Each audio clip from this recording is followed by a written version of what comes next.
Swayam Prabha. Digital India. Educated India.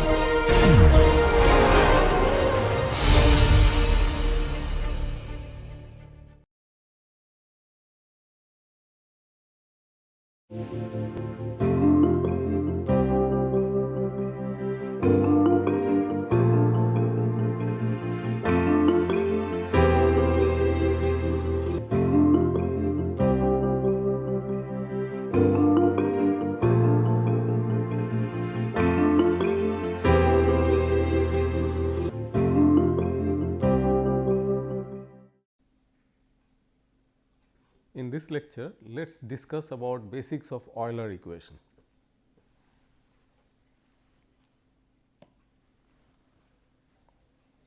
We are going to talk about one dimensional Euler equations to keep things simple.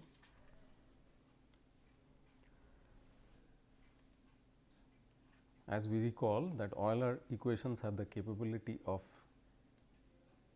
capturing shock waves, expansion waves,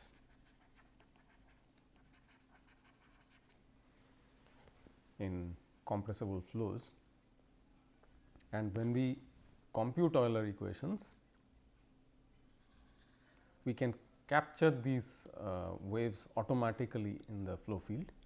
So, such numerical techniques which automatically capture the shocks are called as shock capturing techniques, and usually the conservation form of the governing equations should be used in these kind of techniques. Conservation forms are best represented in a form like this,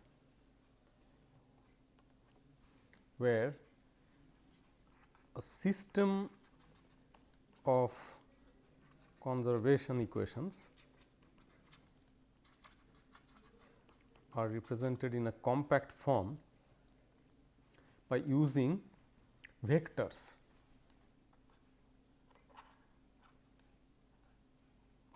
The capital U and capital E are basically vectors. So, they have multiple components. If you look at U vector, it has three components, three entities rho, rho U and E t. We have left a blank purposely over here. If you want to extend the one dimensional Euler equations to 2 dimensions, for example, there will be 4 equations in that case to account for, and therefore, 4 terms in the U vector. The U vector is called as vector of conserved quantities, because these quantities which form the different elements of the U vector are essentially conserved in the flow field. They include mass, momentum, energy. If you can identify these structures,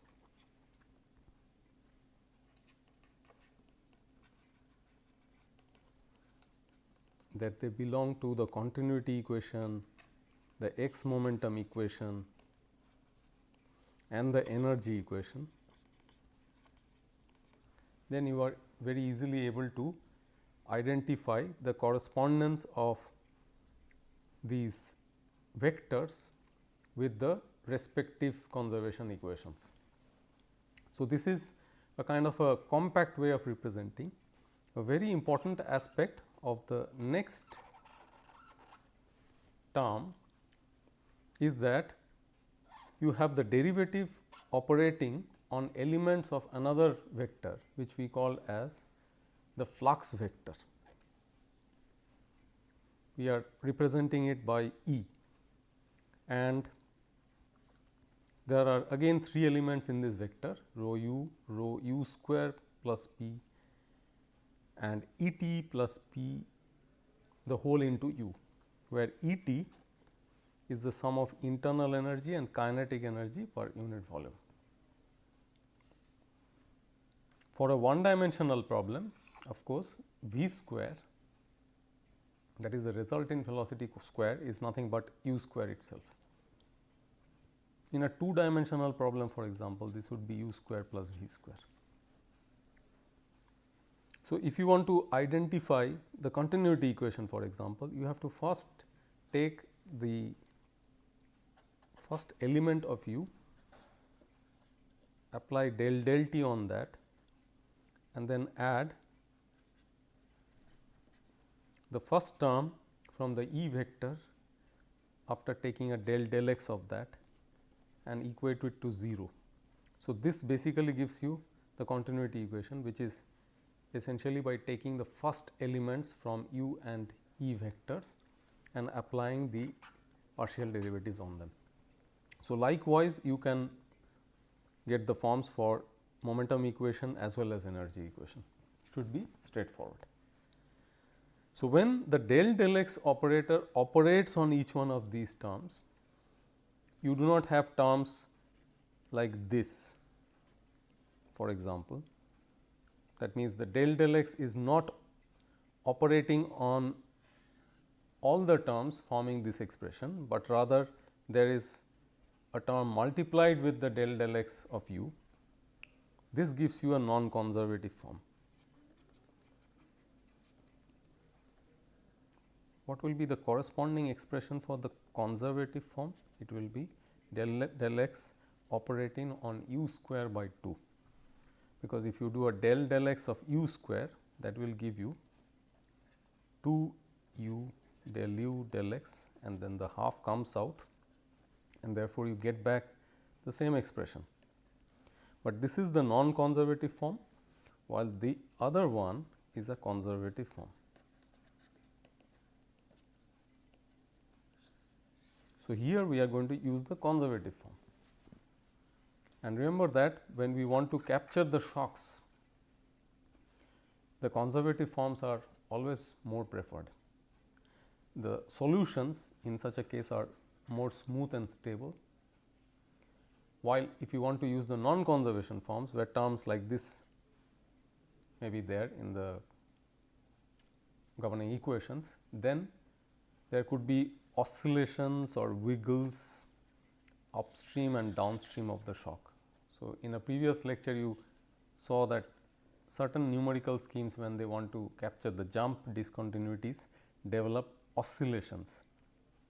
So, there are some kind of wiggles which are formed here. So, these oscillations can be much avoided when you use the conservation forms of the equations.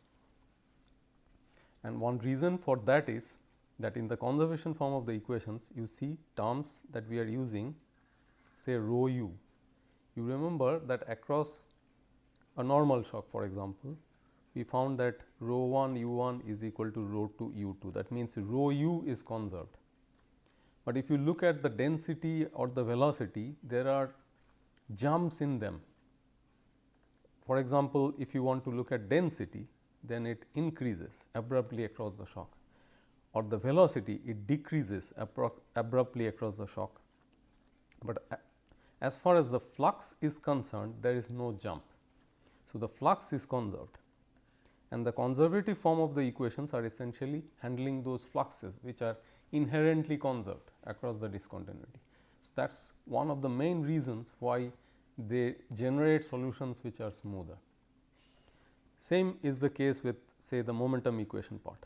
You remember that from the theory of normal shock or the normal component of oblique shock, you saw the sum of p plus rho u square was constant across the shock, while pressure or velocity or density individually, they were exhibiting distinct jumps. So, having said that, we got introduced to the conservation form of Euler equation, and then we also got introduced with these vectors of conserved quantities and the flux vector.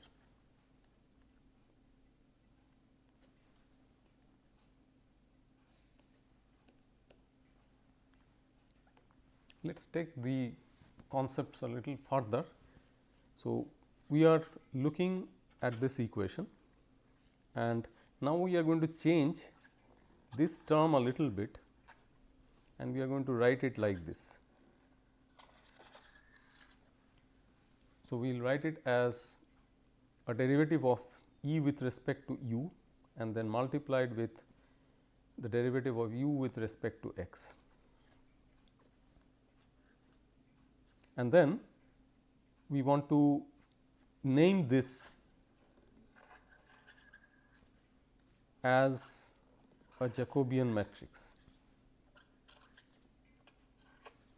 We will explain what is the significance of that and what is the form of that matrix, and we leave the equation in this form. So, you can understand from what we just discussed that this is actually a non-conservative form.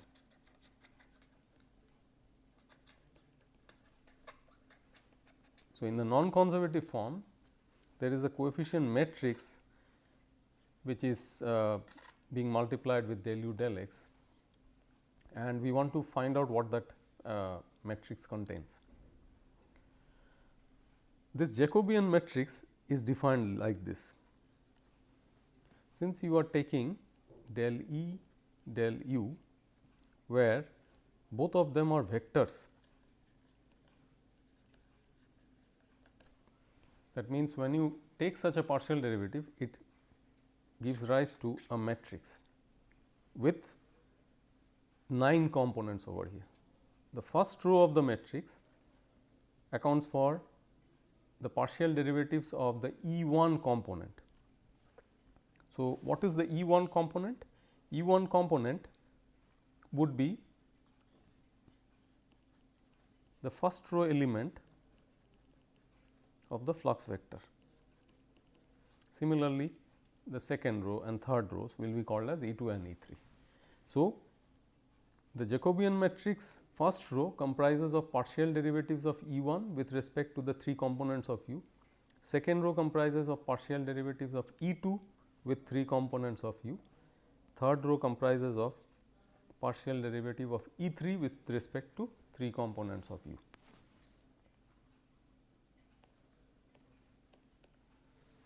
And then our intention would be to express each of the components of E in terms of the components of U. So, this is U1, this is U2, this is U3, similarly E1, E2 and E3. How do we take it forward? E1 is rho u, and that can be equated with U2 straight away. What about E2? It is rho u square plus p, and then it is a slightly tedious conversion. We introduce small e t as E plus half u square, while capital E t was already defined as rho times small e t. And then we express E, the internal energy, as a function of p by rho through the equation of state. This is one of the possible forms of the perfect gas equation of state, and thereby you are finally able to take it to a form where you can express p in terms of the different components of u. So, that is what is fed back over here. And how about rho u square? Rho u square can be obtained by squaring u2 and then divided by u1. So, that way you are able to finally express E2 in this form, where u1, u2, u3 all get involved. Similarly, E3, which is by definition the capital E t plus p into u, can be finally shown to be like this, which you can do as a homework.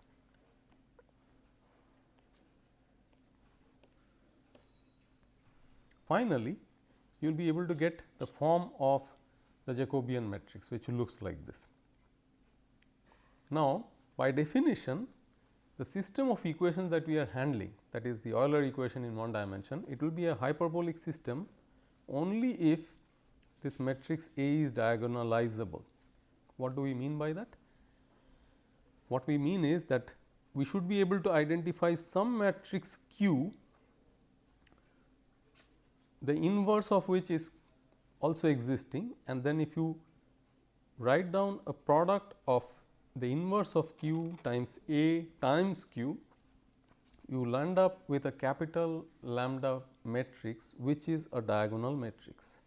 This is what is meant by saying that the matrix A is diagonalizable. Now, the capital lambda matrix again is a very specific kind of a matrix. It is not only a diagonal matrix, but its diagonal elements comprise of characteristic values or eigenvalues of A. That means, if you want to find the eigenvalues of this matrix A, you will find that they are contained in this capital lambda matrix. How does the capital lambda matrix look like? For 1D Euler equation, it looks like this. So, there are only diagonal entries, the non-diagonal elements are 0, and you find that they are all real and distinct. When they are so, you can say that the governing equations are hyperbolic in nature. So, the unsteady one dimensional inviscid flow equations that we are handling are hyperbolic in nature, which is seen from the nature of the capital lambda matrix. What do these eigenvalues communicate to you? They give you the slopes of the characteristic lines in the xt space, and obviously, at a given point in the xt space, there are 3 characteristic lines which are going to intersect with each other.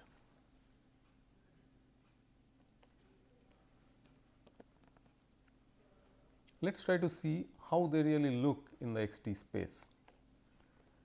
They would in general look curved, and we are trying to represent them with their slope information, where dx dt is equal to u plus a, u and u minus a for the 3 lines. In general, the u plus a will be sloping more towards the right, the u minus a will be sloping more towards the left, and u will be in between. So, that is how we have drawn it in general. This is also often called as a wave diagram, and we have drawn a wave diagram for the 1D Euler equation here.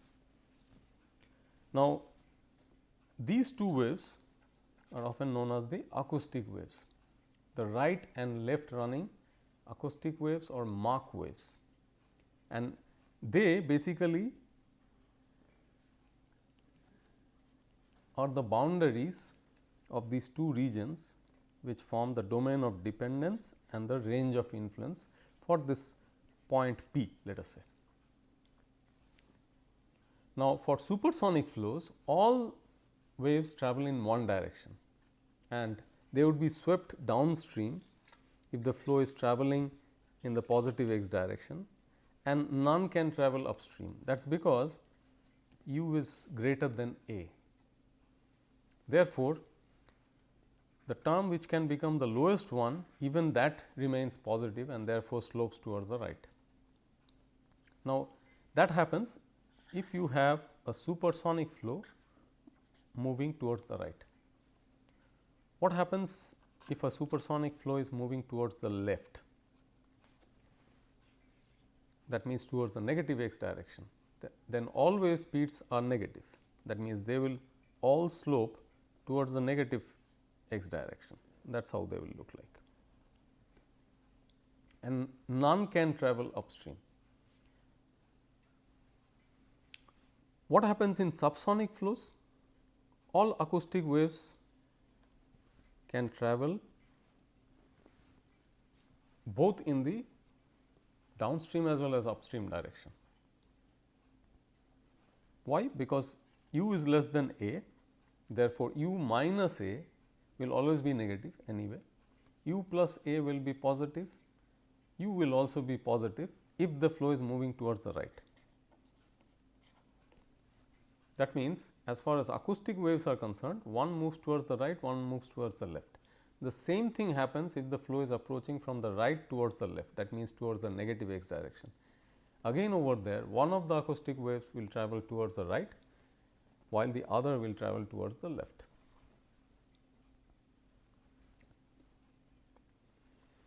What about incompressible flows? Though here we are basically talking about compressible flows, but can we also bring the incompressible flow in perspective and try to compare? In terms of wave speeds, they are infinite.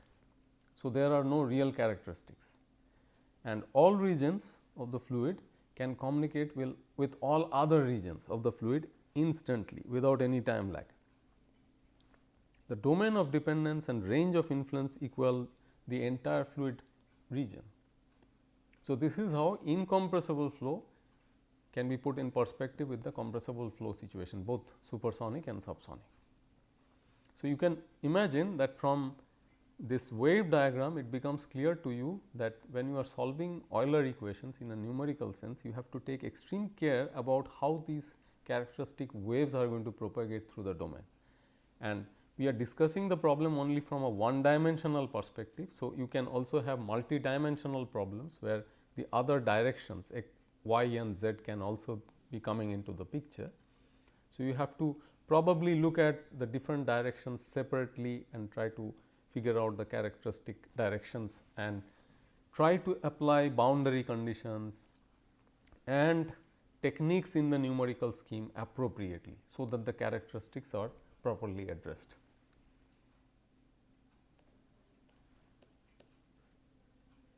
We are going to talk about two important problems where Euler equations can be applied without going into much detail, but showing you some typical results. One is what is called as the Swords shock tube problem. We are taking one of the test cases, it is called test case 1.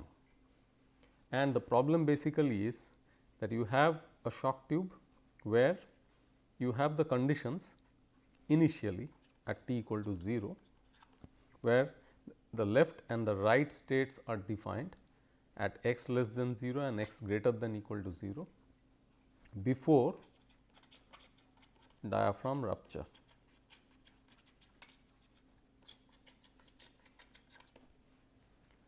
So, you can figure out that the density on the left is 1 kg per meter cubed, while it is 0.125 kg per meter cube on the right hand side. Both the fluids are stagnant, which is quite obvious, and the pressure on the left side is 10 times that of the pressure on the right hand side. That means, the left side is the high pressure section of the shock tube, that is the driver section, the right side is the driven section, which is at a low pressure. So, once you rupture the diaphragm, then as we know from the shock tube theory that there will be a normal shock formed, which will run towards the right hand side with a contact surface moving behind it at a lower speed, while there will be an expansion fan which will be expanding on the left hand side. And both these wave families will propagate towards the end of the shock tube at both the right and left hand sides. If you want to see the picture in the xt plane, then it looks like this, with the different regions marked in 1, 2, 3, 4. And you can imagine that Euler equation will be able to capture this flow field, because it is able to capture shocks and expansions and contact surfaces. So, when you apply an appropriate numerical model which can discretize Euler equation in one dimensional form like the one we are discussing, in that case after you run the solution for some time by applying the conditions just after the rupture of the diaphragm, you will be able to capture the pressure distribution in the domain in this manner. So, from the pressure distribution you can make out that this is the low pressure end. So, the lowest pressure which was there in the driven section, this portion still remains unperturbed.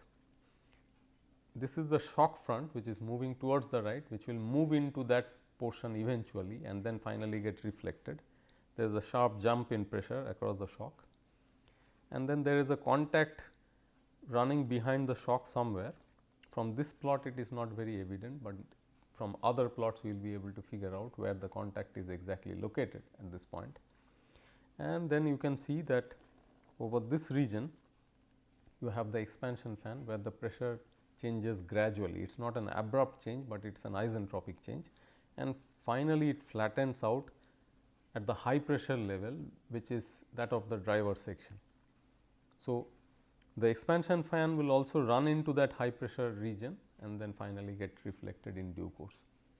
So, the one dimensional Euler equation has been solved using an appropriate numerical scheme which uses the conservative form of the equations and appropriate discretizations to account for the characteristics, and then finally comes up with this distribution of pressure. So, we are just looking at the final solution.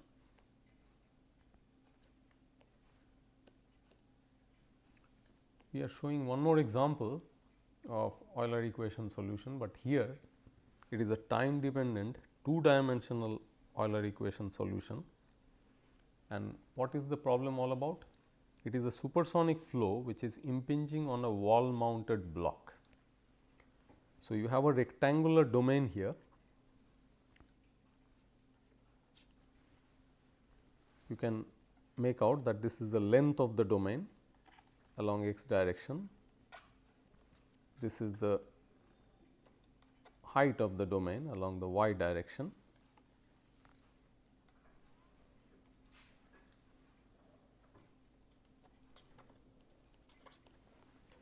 And there is a portion covered by an obstacle. Let us try to mark where the obstacle is. So, this is the obstacle which is mounted on the bottom wall of the section. So, there is a wall on top, there is a wall at the bottom, and this is basically the inflow region, the inflow portion.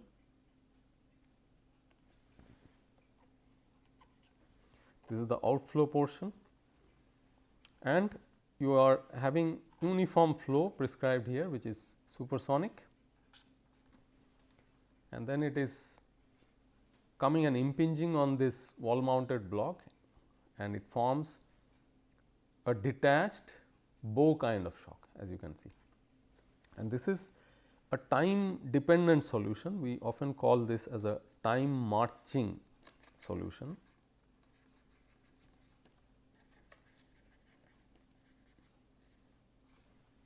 Which shows you the evolution of the flow field gradually. So, you can figure out that this is at t equal to 0.5 non-dimensional time, and then after some more time has elapsed, it is t equal to 1 and so on. The wave patterns are forming. You can see that this detached shock met the wall on top, got reflected, and then finally after some more time the reflected shock is coming back and impinging on the wall, and then further reflecting back, and then finally leaving from the outflow boundary. This being an inviscid flow, there is no boundary layer formed on any one of these walls, and gradually there are more wave patterns which are forming till you run the simulation to much longer times. This is at t equal to 24 non-dimensional times. And then you can figure out that different parts of the domain are indicated by different contour levels, different colors. So, now I leave it to you to imagine that what kind of a distribution have we shown over here. Is it a Mach number plot? Is it a pressure plot? So, what kind of plot this could be, or it could be something else apart from that. So, now that you have some exposure of the basics of compressible aerodynamics, you also know how to correlate the physics with the computations. You can watch these pictures, appreciate how the wave patterns have formed over time by solving 2-dimensional Euler equations in unsteady form, and then try to argue that what kind of contours are these, what variable has been plotted over here.